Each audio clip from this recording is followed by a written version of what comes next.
నమస్కారం, అహల్య న్యూస్ కి స్వాగతం. ఈనాటి వార్తా విశేషాలు. జగన్ ప్రతిపక్షంలో ఉన్నప్పుడు పోలవరం నివాసితులకి 10 లక్షల పరిహారం ఇస్తానని అన్నారని, అధికారంలోకి వచ్చాక పైసా కూడా విదల్చలేదని ఏపీ సీఎం చంద్రబాబు విమర్శించారు. పోలవరం ప్రాజెక్టు సందర్శనలో భాగంగా నిర్వాసితులతో ఆయన ముఖాముఖి నిర్వహించారు. వారి సమస్యల్ని సీఎం అడిగి తెలుసుకున్నారు. ఈ సందర్భంగా ఆయన మాట్లాడారు. అంతకుముందు ఏరియల్ వ్యూ ద్వారా ప్రాజెక్టు ప్రాంతాన్ని చంద్రబాబు పరిశీలించారు. వరదలు వచ్చినప్పుడు అప్పటి సీఎం జగన్ పట్టించుకోలేదు. రైతులు త్యాగం చేసి పోలవరం కోసం భూములు ఇచ్చారు. వారిలో కొందరికి మొదట్లో చాలా తక్కువ పరిహారం ఇచ్చారు. నిన్న మొన్నటి వరకు నిర్వాసితుల్ని పట్టించుకున్న నాథుడు లేడు. వీలైనంత త్వరగా పరిహారం ఇచ్చే ప్రయత్నం చేస్తాం. కేంద్రాన్ని ఒప్పించి 7 మండలాలని ఏపీలో విలీనం చేశాం. ఎప్పుడో పూర్తి కావాల్సిన ప్రాజెక్టు జగన్ పక్కన పెట్టారు. ఈ ప్రాజెక్టు సొమ్ముని ఇతర పథకాలకి మళ్లించారని ధ్వజమెత్తారు. 2027 డిసెంబర్ నాటికి ప్రాజెక్టుని పూర్తి చేస్తాం. మన ఎన్డీఏ ప్రభుత్వం వచ్చింది, సకాలంలో ప్రాజెక్టుని పూర్తి చేసుకుందాం అని చంద్రబాబు తెలిపారు. ఇదొక చరిత్ర. పోలవరం ప్రాజెక్టు పెద్ద ఆంధ్రప్రదేశ్ రాష్ట్రానికే జీవనాడి. ఈ ప్రాజెక్టు పూర్తి చేసుకోగలిగితే రాష్ట్రం బాగుపడుతుంది.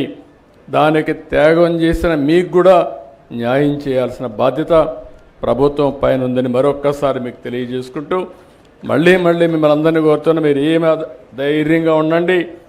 మీ ప్రభుత్వం వచ్చింది, మన ప్రభుత్వం వచ్చింది, ఎన్డీఏ ప్రభుత్వం ఉంది. అన్నీ న్యాయం చేసే బాధ్యత మేము తీసుకుంటామని మరొక్కసారి హామీ ఇస్తూ, నేను మా ఆడబిడ్డను చూశాను, చాలా బాగా మాట్లాడింది. మనస్ఫూర్తిగా అభినందనలు. అందరూ మారిగా మాట్లాడేది నేర్చుకోవాలి. మంచిని మంచిగా మీరు చెప్తే మంచి ఇంకా ఎక్కువ జరుగుతుంది. అట్లా కాకుండా మంచి చేసిన వాళ్ళకి సహకరించకపోయినా అది తప్పే అవుతుంది. ఆ విషయం మీరు గుర్తుపెట్టుకోవాలి. కృతజ్ఞత అనేది మన సాంప్రదాయం, మన వారసత్వం కూడా. ఈరోజు మీరు చూస్తే ఏ ప్రభుత్వం కూడా 5 ఏళ్లు పరిపాలించిన ప్రభుత్వం ఒక పైసా ఇవ్వకపోతే వచ్చిన 9 నెలల్లో ప్రాజెక్టు కట్టడమే కాదు, పునరావాసం చేయాలి, బాధితులను ఆదుకోవాలని 828.25 కోట్లు ఎక్కడ ఒక్క పైసా అవినీతి లేకుండా, దళారీ వ్యవస్థ లేకుండా మీ అకౌంట్లో డబ్బులు వేసిన ప్రభుత్వం ఈ ప్రభుత్వం అని చెప్పి నేను మీకు తెలియజేస్తున్నా. ఇది ఎల్లప్పుడూ కూడా మీరు గుర్తుపెట్టుకోవాల్సిన అవసరం ఉంది. ఇప్పుడు దళారులు లేరు, మధ్యవర్తులు లేరు, దొంగలు లేరు, మోసాలు చేసేవాళ్ళు లేరు, మాయ మాటలు చెప్పేవాళ్ళు అసలే లేరు. చేసే పని చెప్తాం, చేసి చెప్పడమే కాకుండా చేసి చూపిస్తామని మరొక్కసారి మీ అందరికీ హామీ ఇస్తూ, ఈరోజు గిరిజనులు ఉన్నారు. ఇక్కడ ఎక్కువ త్యాగం చేసింది గిరిజనులే త్యాగం చేశారు. నిన్న కూడా నేను సమీక్ష చేస్తే మైదానంలో ఉండే వాళ్ళకంటే ఎక్కువ ఆదాయం పెరిగింది. నేను వచ్చిన తర్వాత ఎవరికి పెరిగిందంటే ఈ గిరిజనులకే పెరిగింది. పాడేరు కానీ, అరకు కానీ మొత్తం కూడా అన్ని ప్రాంతాలకు న్యాయం జరిగింది. మొన్నే ఒక మాట చెప్పాను, ఇండ్లు కట్టే కార్యక్రమంలో కూడా గిరిజనులందరికీ 75,000 రూపాయలు అదనంగా ఇచ్చి మీకు ఇండ్లు కట్టించే బాధ్యత తీసుకున్నాం. ఇది మాకు మీ పట్లుండే అభిమానం, ప్రత్యేకమైన శ్రద్ధ అని చెప్పి కూడా నేను మీకు తెలియజేసుకుంటూ మరొకసారి ప్రతి ఒక్క గిరిజనులకు విజ్ఞప్తి చేస్తున్నా, ఈ ప్రభుత్వం మీ ప్రభుత్వం, తప్పకుండా ఆదుకుంటాం. ఐటీడీ ప్రాజెక్టులు ఉన్నాయి.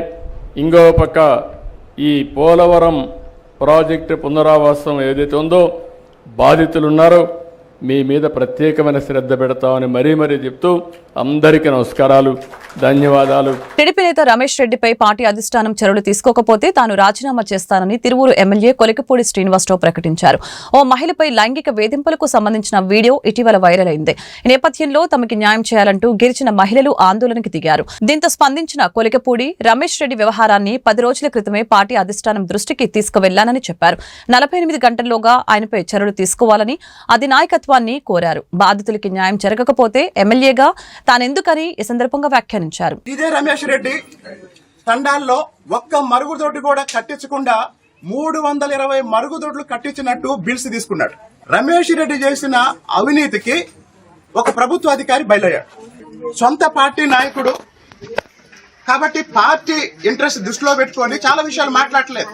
రాష్ట్రంలో, దేశంలో ఎక్కడ జరిగినా నేను స్పందిస్తా. అలాంటిది నా నియోజకవర్గంలో జరిగిన తర్వాత నేను స్పందించకపోతే, బాధితులకి న్యాయం జరగకపోతే నేను ఎమ్మెల్యేగా ఎందుకు ఉండాలి? ఉండవల్ల ప్రయోజనం ఏంటి? కాబట్టి మీ అందరికీ చెప్తున్నానమ్మా, 10 రోజుల నుంచి మౌనంగా ఉన్నా. పార్టీ దృష్టిలో పెట్టాం. నాయకులకు చెప్పాం, చర్య తీసుకుంటారు, కాస్త ఓపిక పట్టండి. నేను వ్యక్తిగత స్థాయిలో స్పందించడానికి నాకు నిమిషం పట్టింది. కానీ ఒక శాసనసభ్యుడిగా నేనేమన్నా స్పందిస్తే దాని మీద అందరి విశ్లేషణ ఉంటుంది. కాబట్టి నేను ఒక బాధ్యతాయుతమైన శాసనసభ్యుడిగా సమన్వయం పాటిస్తున్నాను, కొంచెం ఆగండి అని అందరికీ చెప్పాను. కానీ ఇప్పుడు చెప్తున్నానమ్మా, ఇంత దారుణం చేసిన రమేష్ రెడ్డి మీద పార్టీ నాయకత్వం చర్యలు తీసుకోకపోతే 48 గంటల తర్వాత నేను రాజీనామా చేస్తాను. భారతదేశంలోని ప్రముఖ స్మాల్ ఫైనాన్స్ బ్యాంకులలో ఒకటైన జన స్మాల్ ఫైనాన్స్ బ్యాంకు ఏపీలో తమ తొలి శాఖను గుంటూరులో ప్రారంభించింది. ఈ బ్రాంచ్ ప్రారంభోత్సవంతో భారతదేశంలో 25 రాష్ట్రాలతో పాటు కేంద్ర పాలిత ప్రాంతాలలో 796 శాఖలని సమర్థవంతంగా నిర్వహిస్తోంది. దాదాపు 25,000 మంది ఉద్యోగస్తులు ఈ సంస్థలో పనిచేస్తున్నారు. సేవింగ్స్, డిపాజిట్లపై అత్యధిక వడ్డీనిస్తూ గృహ, బంగారు, వ్యవసాయ రుణాలకి అతి తక్కువ వడ్డీకే జన స్మాల్ ఫైనాన్స్ బ్యాంకు లోన్స్ అందించనుంది. గురువారం గుంటూరు అమరావతి రోడ్లో నూతనంగా ఏర్పాటు చేసిన ఈ బ్రాంచ్ ప్రారంభోత్సవంలో గుంటూరు పశ్చిమ MLA Galla Madhavi, bank MD CEO Ajay Kanwal, tobacco products director Polisetti Shyam Sundar పాల్గొన్నారు. ఈ సందర్భంగా వారు మీడియాతో మాట్లాడారు. వాణిజ్య, వ్యవసాయ, వ్యాపార సంస్థలకి నిలయంగా మారిన గుంటూరులో జన స్మాల్ ఫైనాన్స్ బ్యాంకు నూతన బ్రాంచ్ అత్యుత్తమ ఆర్థిక సేవల ద్వారా వినియోగదారులకి ఎక్కువ ప్రయోజనం పొందుతారని ఆకాంక్షించారు. జన స్మాల్ ఫైనాన్స్ బ్యాంక్ అమరావతి రోడ్లో ఇవాళ ఓపెన్ చేసుకోవడం జరిగిందండి. రాష్ట్ర వ్యాప్తంగా దగ్గర 750 దాకా బ్రాంచ్లు ఉన్న బ్యాంక్ ఇది. చాలా నమ్మకాన్ని చొరగొన్న బ్యాంక్. అయితే ఈరోజు ఫస్ట్ టైం ఆంధ్రప్రదేశ్లో మన గుంటూరులో వీరు స్థాపించుకోవడం జరిగింది. ఇదే విధంగా 12 బ్రాంచులతో విస్తరించడానికి వీరు చాలా సుముఖతతో ఉన్నారు.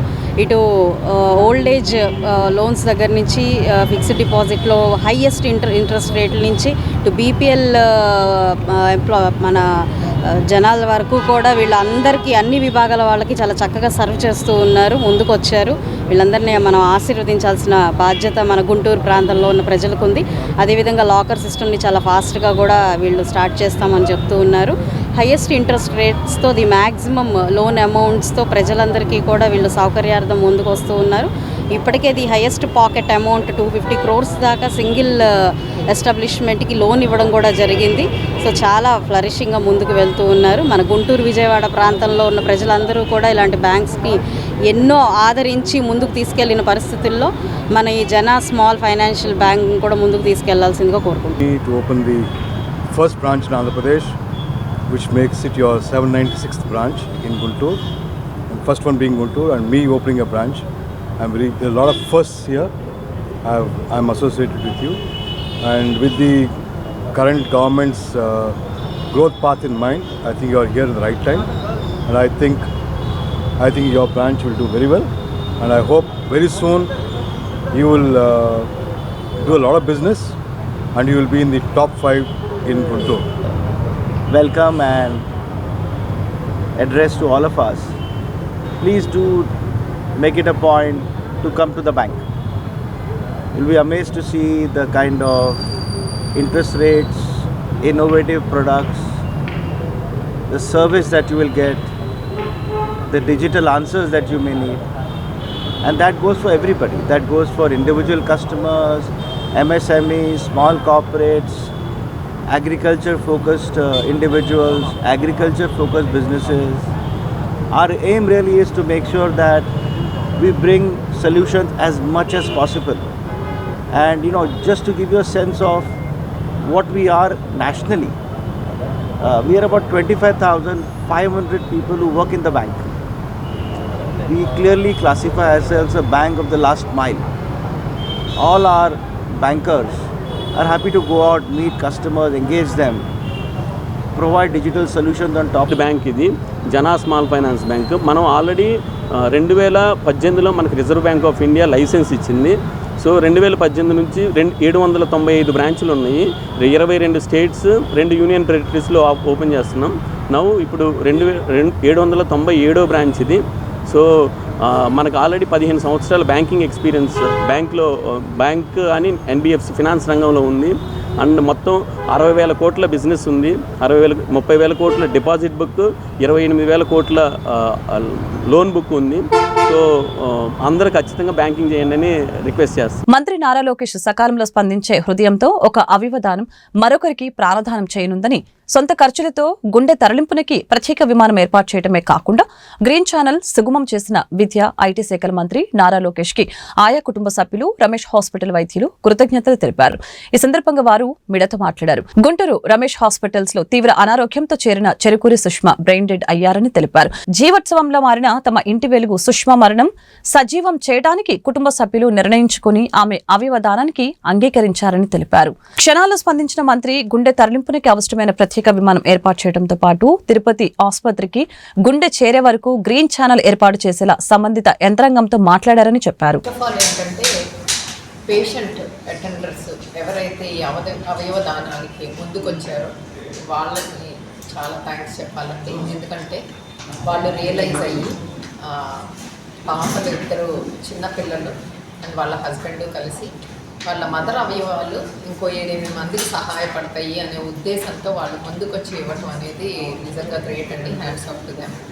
అండ్ నెక్స్ట్ పెట్టిన 15 నిమిషాల కల్లా స్పందించి ఆ అవయవాలు వేస్ట్ అవ్వకుండా హార్ట్ని పంపించడానికి, తిరుపతి పంపించడానికి ఏదైతే నారా లోకేష్ గారు సహాయం చేశారో అది నిజంగా చాలా చాలా మేము ధన్యవాదాలు చెప్తున్నాము. ఎందుకంటే ఏ మినిస్టర్ కూడా ఆర్ ఏ గవర్నమెంట్లో కూడా ఇంత త్వరితంగా రెస్పాన్స్ రావటం అనేది మనం ఇదివరకు చూడలేదు. పెట్టిన 45 నిమిషాలకి అన్నీ అరేంజ్ అయిపోయి ఇంక్లూడింగ్ ఫ్లైట్ అరేంజ్ అయిపోవటం అనేది నిజంగా వెరీ హ్యాపీ అబౌట్ ఇట్ అండి. అండ్ గవర్నమెంట్ కూడా చాలా సీరియస్గా తీసుకుంటుందండి ఈ ట్రాన్స్ప్లాంటేషన్ ప్రోగ్రామ్ని. వాళ్ళొక జియో 95 కూడా పెట్టారు. దానిలో ఏంటంటే ఎవరైతే ఇలా డొనేట్ చేస్తున్నారో ఆర్గాన్స్కి వాళ్ళకి ఆనరబుల్గా కలెక్టర్ కానీ డిప్యూటీ కలెక్టర్ కానీ వెళ్ళి వాళ్ళ క్రిమేషన్లో దానిలో వాళ్ళు టేక్ పార్ట్ చేసేట్టు వాళ్ళని ఆనర్ చేయడానికని ఆ జియో పెట్టింది. అండ్ ట్రాన్స్ప్లాంట్ ప్రోగ్రామ్స్ గవర్నమెంట్ హాస్పిటల్స్లో కూడా చేయాలి అనేది గవర్నమెంట్ చాలా ప్రయత్నిస్తున్న విషయం అన్నమాట. ఈ కేసుకి వస్తే ఏంటంటేనండి, ఒక 47 ఏళ్ల యువతి 15 రోజుల నుంచి అప్పుడప్పుడు తలనొప్పి వస్తుంది. కానీ అందరం అనుకున్నట్టే మామూలు తలనొప్పి అని అనుకున్నారు. ఒక 2 రోజుల ముందు నుంచి వాంతులు మొదలయ్యాయి. మన హాస్పిటల్కి వచ్చేసరికి ఆల్రెడీ బ్లీడ్ అయ్యి తలలో కోమా స్టేజ్లో వచ్చారు. వెంటనే మనం సర్జరీకి తీసుకున్నాము. సో సర్జరీ వల్ల కొంతమందికి తగ్గి నెమ్మదిగా రికవర్ అవుతారు. కానీ ఈ పేషెంట్ విషయంకి వచ్చేసరికి బ్లీడ్ చాలా పెద్దగా ఉంది. అండ్ ఫైనల్లీ బ్రెయిన్ డెత్ అయింది. బ్రెయిన్ డెత్ అయిందని తెలవంగానే వాళ్ళ అటెండర్స్ వాళ్ళు ముందుకొచ్చి మేము అవయవాలు డొనేట్ చేస్తాము అని ముందుకొచ్చారు. సో జీవన్ దాన్ ఆర్గాన్స్ని అలాట్ చేసేది జీవన్ దాన్ సంస్థ. సో దాని ప్రకారం మనకి ఒక 2 ఆర్గాన్స్ వచ్చాయి. ఒక ఆర్గాన్ హార్ట్ ఏదైతే ఉందో అది పద్మావతి హాస్పిటల్కి వెళ్తుంది. సో ఆ విషయంలోనే చాలా హెల్ప్ చేశారు లోకేష్ గారు. అండ్ ఇవాళ ఈ ఆర్గాన్స్ అన్నీ వేరే వేరే ప్లేస్కి వెళ్ళటానికి గ్రీన్ ఛానల్ అరేంజ్మెంట్ అదంతా కూడా గవర్నమెంట్ హెల్ప్ లేదే అసలు ఏమీ చేయలేమండి. ఏవి కూడా దానికి కూడా చాలా హెల్ప్ చేస్తున్నారు. మనం 15 రోజుల క్రితం కూడా ఇక్కడ ట్రాన్స్ప్లాంట్ చేశాము. అప్పుడు కూడా మాకు దేశ సమైక్యతను దెబ్బతీసేలా రాజకీయ పార్టీలు వ్యవహరిస్తున్నాయని కాంగ్రెస్ పార్టీ మాజీ కేంద్ర మంత్రి చింతమోహన్ ఆరోపించారు. గుంటూరులో ఏర్పాటు చేసిన మీడియా సమావేశంలో ఆయన మాట్లాడారు. దేశంలో అవినీతి పెరిగిందని, వర్గీకరణ భాషల మధ్య చిచ్చు పెడుతున్నారని ఈ సందర్భంగా మండిపడ్డారు. డిగ్రీలు, పీజీలు చేసిన నిరుద్యోగులు ఉద్యోగాలు లేక రోడ్లపై విజయవాడ బీఆర్టీఎస్ రోడ్డుపై తిరుగుతున్నారని తెలియజేశారు. ఈ వ్యవహారంపై కేంద్ర దర్యాప్తు సంస్థల చేత విచారణ జరిపించాలని డిమాండ్ చేశారు. కర్ణాటక రాష్ట్రంలో ఎస్సీలకు 24%, ఓబీసీలకు 15% కాంట్రాక్టుల్లో రిజర్వేషన్ కల్పిస్తున్నారని చెప్పారు. బ్యాంకుల్లో రుణాలను ఎస్సీ ఎస్టీలకు 24%, ఓబీసీలకు 40%, మైనార్టీలకు 10% రుణాలు ఇవ్వాలని డిమాండ్ చేశారు. గుజరాతీలు బ్యాంకుల్లో లక్షల కోట్లు రుణాలు తీసుకుని బ్యాంకుల్ని మోసం చేస్తున్నారని తెలియజేశారు. బ్యాంకుల్లో ఎస్సీ ఎస్టీలకు, బీసీలకు 2% రుణాలు కూడా ఇవ్వటం లేదని అన్నారు. ప్రస్తావించేదానికి రావడం జరిగింది. మొదటిది దేశ సమైక్యత, దేశంలో సమస్యలు. రెండవది దేశంలో అవినీతి. మూడవది వర్గీకరణ. ఎక్కడ వర్గీకరణ కావాలి? నాలుగవది రాజకీయాలు. భారతదేశం అన్ని కులాలు, అన్ని మతాలు, అన్ని ప్రాంతాలు, అన్ని భాషలు కలిగినటువంటి సమైక్యమైనటువంటి దేశం భారతదేశం. గొప్ప సంస్కృతి సాంప్రదాయాలు కలిగినటువంటి భారతదేశంలో స్వతంత్రం వచ్చి 75 సంవత్సరాలైంది. నిన్న రాజమండ్రిలో పాస్టర్ ప్రవీణ్ హత్య, ఇది రాజకీయ హత్య, మతాల మధ్య జరిగినటువంటి చిచ్చు. దీన్ని నేను ఖండిస్తున్నాను. నిన్న రాజమండ్రిలో అంటే ఎగిరిపోయే పరిస్థితి. నిన్న రాజమండ్రి మనకు తెలియకపోవచ్చు, ఇక్కడ నేను గమనిస్తూ వచ్చాను అక్కడ ఉన్నటువంటి పరిస్థితులు. ఎవరైనా చిన్న ఇంత మాత్రం రెచ్చగొట్టుంటే కూడా రాజమండ్రి లాగా ఉండేది కాదు. ఈరోజు రాష్ట్రం కూడా రావణ కాష్టం అయిపోయి ఉండేది. మౌనంగా ఉన్నాం. మతాల మధ్య చిచ్చు. ఈ మధ్య అసెంబ్లీలో వర్గీకరణ పైన బిల్లు పెట్టి మాలా మాదిగల మధ్య చిచ్చు, కులాల చిచ్చు, భాషల మధ్య చిచ్చు. మరి ఆయన ఇంకొక నినాదం కూడా తీసుకున్నాడు, డీలిమిటేషన్ పైన. డీలిమిటేషన్ అంటే దేశ విభజనకు చిచ్చు. ఉత్తర భారతదేశం, దక్షిణ భారతదేశం స్పష్టంగా మాటల్లో అక్కడ బాగా బయట వచ్చాయి. ఇది ఈరోజు ఉన్నటువంటి దేశ పరిస్థితి. దేశంలో ఉన్నటువంటి సమస్యలు రాష్ట్ర ముఖ్యమంత్రి గారు P4 అని మాట్లాడాడు నిన్న. P4 గురించి నిన్ననే నేను చూశాను. విజయవాడలో BRTS రోడ్లో విజయవాడ సిటీలో రోడ్ల పైన వేల మంది పడుకొని ఉన్నారు. వేల మంది. నేను దగ్గరికి వెళ్ళి చూశాను. ఏంటి అంటే మాకు ఆశ్రయం లేదు అంటే రోడ్ల పైన పడుకుంటారా ఇంత వేల మంది? ఏమి చెయ్యాలి మేము? ఇది దేశంలో ఉన్నటువంటి పేదరికం. వేల మంది రోడ్ల పైన పడుకుంటున్నారు. ఈ పక్క బస్సులు పోతున్నాయి, ఆ పక్క లారీలు పోతున్నాయి, ఆటో రిక్షాలు పోతున్నాయి. మధ్యలో BRTS రోడ్లో విజయవాడలో వేల మంది నిరాశ్రయులు పడుకుంటున్నారు. గుంటూరు బ్రాడీపేట 4వ లైన్లో ఆధునీకరించిన కళ్యాణి జ్యువెలర్స్ షోరూమ్ ని గుంటూరు పశ్చిమ ఎమ్మెల్యే గల్లా మాధవి గురువారం లాంఛనంగా ప్రారంభించారు. ఈ సందర్భంగా కళ్యాణి జ్యువెలర్స్ షోరూమ్ అధినేత జితేంద్ర ఎమ్మెల్యేకు స్వాగతం పలికారు. జ్యోతి ప్రజ్వలన చేసి ఎమ్మెల్యే షోరూంలోని గోల్డ్ అండ్ డైమండ్ నగల మోడల్స్ ని పరిశీలించారు. ఈ మేరకు ఎమ్మెల్యే మాట్లాడుతూ గత 36 సంవత్సరాలుగా కళ్యాణి జ్యువెలర్స్ షోరూమ్ నగరవాసుల అభిరుచులకు అనుగుణంగా మారుతున్న కాలానికి అనుగుణంగా అధునాతన మోడల్స్ కస్టమర్లకి అందుబాటులో ఉంచుతుందని చెప్పారు. వినియోగదారుల ఆదరాభిమానాలతో ఈ సంస్థ దినదిన అభివృద్ధి సాధించాలని ఆకాంక్షించారు. ముఖ్యంగా మేడం గారికి విషెస్, నమస్కారము. మా ఇన్విటేషన్ స్వీకరించి ఇక్కడికి వచ్చినందుకు చాలా ధన్యవాదాలు. 36 సంవత్సరాలుగా మా ఫాదర్ స్టార్ట్ చేసి ఇదే ఫీల్డ్లో మేము ఉండి ఇప్పుడు స్పెషల్గా డైమండ్ ఫ్లోర్ ఒకటి స్టార్ట్ చేసి దాన్ని ఇంకా లేటెస్ట్గా డిజైన్స్ అన్నీ చేయాలనే ఉద్దేశంతో స్టార్ట్ చేశాము. దీనికోసం చాలా ఆఫర్స్ కూడా మేము రన్ చేస్తున్నాము. గుంటూరు ప్రజలందరూ ఒక్కసారి వచ్చి మా డిజైన్స్ చూసి మమ్మల్ని ఆశీర్వదించాల్సిందిగా కోరుతున్నాను. లైన్లో కళ్యాణి జ్యువెలర్స్ని ఓపెన్ చేసుకోవడం జరిగింది. జితేంద్ర గారికి శుభాకాంక్షలు. 36 సంవత్సరాల నుంచి ఇదే ప్లేస్లో దాదాపుగా 2000 మంది పర్మనెంట్ కస్టమర్స్తో వర్ధిల్లుతూ ఉన్నారు. ఆయనకు నిజంగా శుభాకాంక్షలు. చాలా చక్కటి డిజైన్స్తో ఇటు డైమండ్ జ్యువెలరీ, అదేవిధంగా గోల్డ్ జ్యువెలరీ, కాంటెంపరీ జ్యువెలరీ డిజైన్స్తో చాలా చక్కగా ఈరోజు అన్నీ కూడా ఉన్నాయి. అండ్ ఈరోజు ఉన్న కాంపిటీషన్లో మంచి కలెక్షన్తో ముందుకు వెళ్ళడం అనేది నిజంగా చాలా మంచి విషయము. సో ఆయన టీం మెంబర్స్ అందరికీ, ఎవరైనా పార్ట్నర్స్ ఉంటే కూడా వాళ్ళందరికీ కూడా శుభాకాంక్షలు చెప్తూ ఉన్నాను. మరింతమంది కస్టమర్స్ని మీరు జాయిన్ అవ్వాలి, మీ టీంలో జాయిన్ అవ్వాలి అని చెప్పి నేను కోరుకుంటూ ఉన్నాను. గుంటూరు అంటేనే, గుంటూరు ప్రజలు అంటేనే ఇటు వస్త్రాలకి అటు ఆభరణాలకి చాలా అత్యంత ఆసక్తి చూపిస్తూ ఉంటారు. ఇంతటి చక్కటి కలెక్షన్స్తో వీరు ముందుకు వస్తున్నప్పుడు వీరిని అందరూ ఆదరించాల్సిందిగా నేను కోరుకుంటున్నాను. ఏపీలో ముఖ్యమంత్రి సహాయ నిధి పేదల పాలిట అపర సంజీవినిగా మారిందని గుంటూరు పశ్చిమ ఎమ్మెల్యే గల్లా మాధవి వ్యాఖ్యానించారు.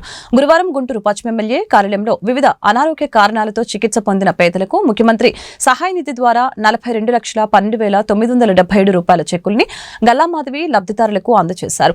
ఈ సందర్భంగా ఎమ్మెల్యే గల్లా మాధవి మాట్లాడారు. ముఖ్యమంత్రి చంద్రబాబు నాయుడు పేదల పక్షపాతి అని, వారికి ఆపన్న హస్తం అందించడంలో ఎప్పుడూ ముందుంటారని చెప్పారు. గత వైసీపీ ప్రభుత్వం ఈ నిధుల్ని దారి మళ్లించిందని ఆరోపించారు. కూటమి ప్రభుత్వం అధికారంలోకి రాగానే సీఎం సహాయ నిధి కార్యక్రమాన్ని తిరిగి యథావిధిగా అమలు చేస్తుందని పేర్కొన్నారు. ఈ సందర్భంగా లబ్ధిదారులు మాట్లాడుతూ రాష్ట్ర ముఖ్యమంత్రి చంద్రబాబు నాయుడు గుంటూరు పశ్చిమ ఎమ్మెల్యే గల్లా మాధవికి కృతజ్ఞతలు తెలిపారు. వారు చేసిన సహాయాన్ని జీవితాంతం గుర్తుంచుకుంటామని తెలిపారు.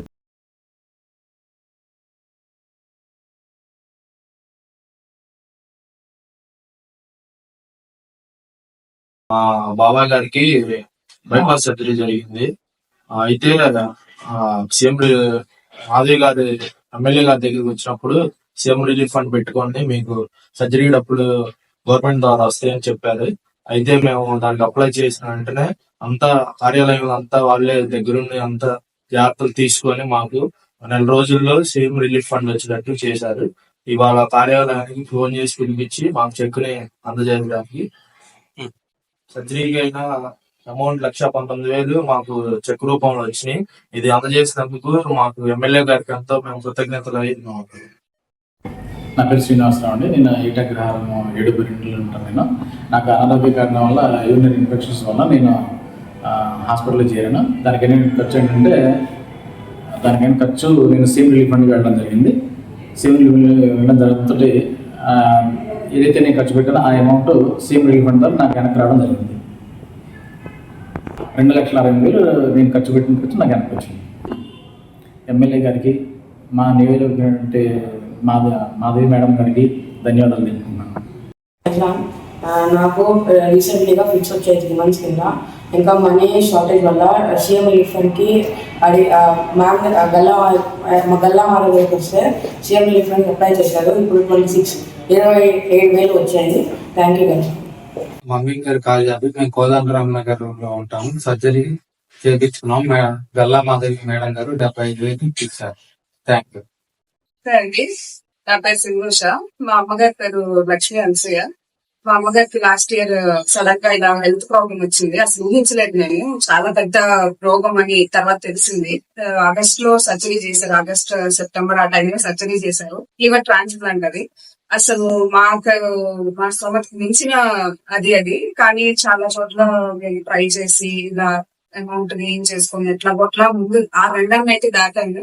బట్ తర్వాత మాకు చెప్పారు, ఇలా మీరు మన ఎమ్మెల్యే గారి అకౌంట్ ఇవ్వండి, గల్లా మాధవి గారి దగ్గర కావాలి, మంచిగా సపోర్ట్ చేస్తారు, సీఎం రిలీఫ్ ఫండ్ మీరు అప్లై చేయండి అని వాళ్ళు మాకైతే మా తెలిసిన వాళ్ళు కూడా కొంచెం పుష్ చేశారు. సో సర్జరీ అయిపోయిన 2-3 months కి మేము వెంటనే వాళ్ళ దగ్గర డిశ్చార్జ్ దగ్గర మొత్తం ప్రొసీజర్ అంతా తెలుసుకొని వాళ్ళ దగ్గర తీసుకొని హాస్పిటల్ దగ్గర మేడం గారి దగ్గరికి, మాధవి గారి దగ్గరికి వచ్చి మేము అసలు ఫ్రాంక్లీ స్పీకింగ్ ఇంత తొందరగా ఇది మార్చి ఇంత తొందరగా మాకు 7 లక్షల దాకా ఇప్పించారు ఆవిడ. దాన్ని చాలా చాలా చాలా చాలా చాలా గుణపడి ఉంటాం ఆవిడకి. కూటమి నేతల అరాచకాలతో ప్రజల్లో తిరుగుబాటు మొదలైందని YCP central office incharge MLC Leelapireddy తెలిపారు. రాష్ట్రంలో ప్రజాస్వామ్యాన్ని ముఖ్యమంత్రి చంద్రబాబు కూని చేస్తున్నారని మండిపడ్డారు.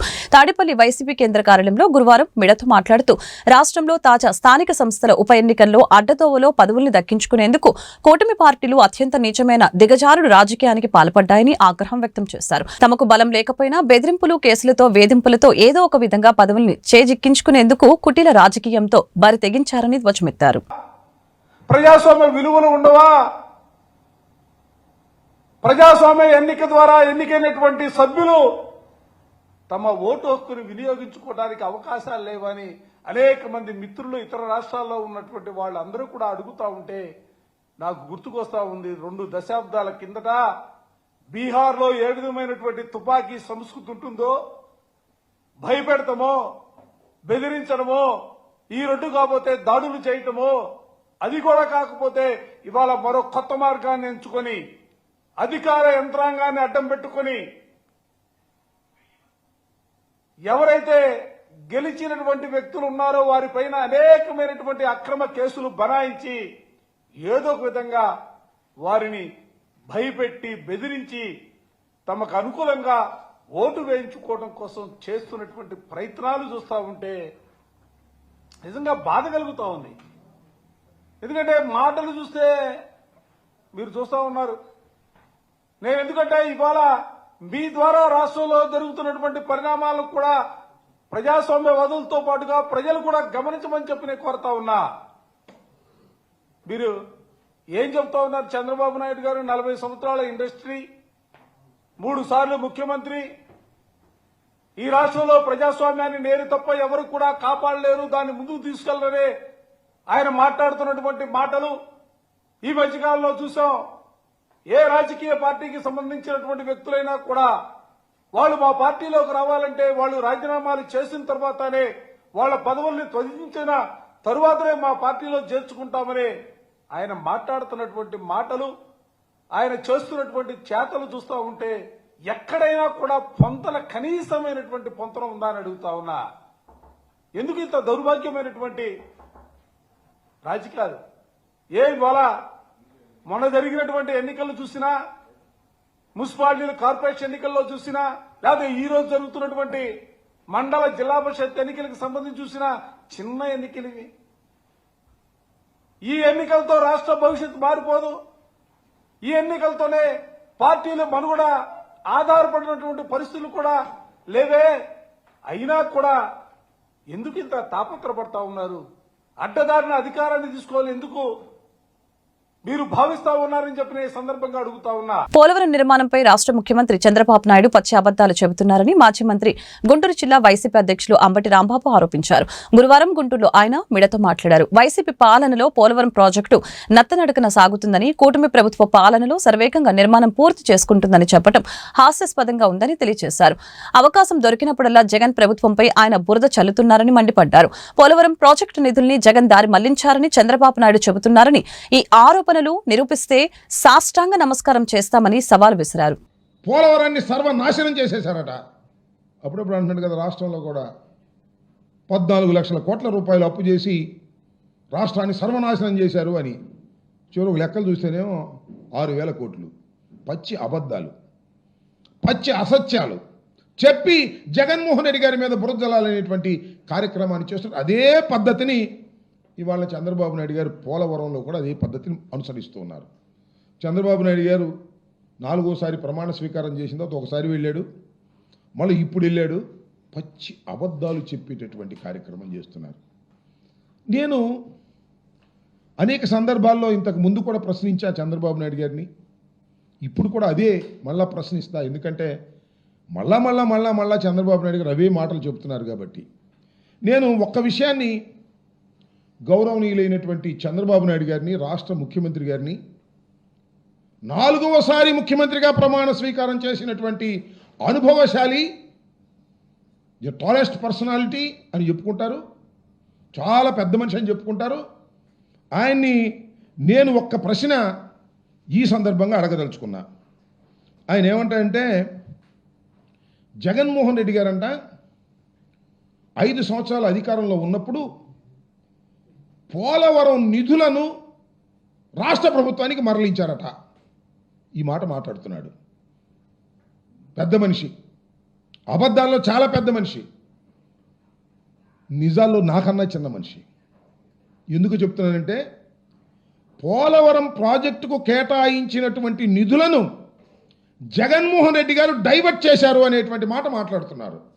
అయ్యా చంద్రబాబు నాయుడు గారు, ఈ విషయాన్ని మీరు నిరూపిస్తే నీకు సెల్యూట్ చేస్తా. సెల్యూట్ కాదు, సాష్టాంగ ప్రమాణం చేసి నీకు దండం పెడతా. ఎందుకంటున్నానంటే, ఇంత ఘాటుగా అసలు చంద్రబాబు నాయుడు గారు ఈ ప్రాజెక్ట్ ఎందుకు తీసుకున్నాడండి నాకు అర్థం కాలేదు. ఈ ప్రాజెక్ట్ ఎవరు నిర్మించాలి? ప్లీజ్ ఆలోచించండి ఆంధ్ర రాష్ట్ర ప్రజానీకం.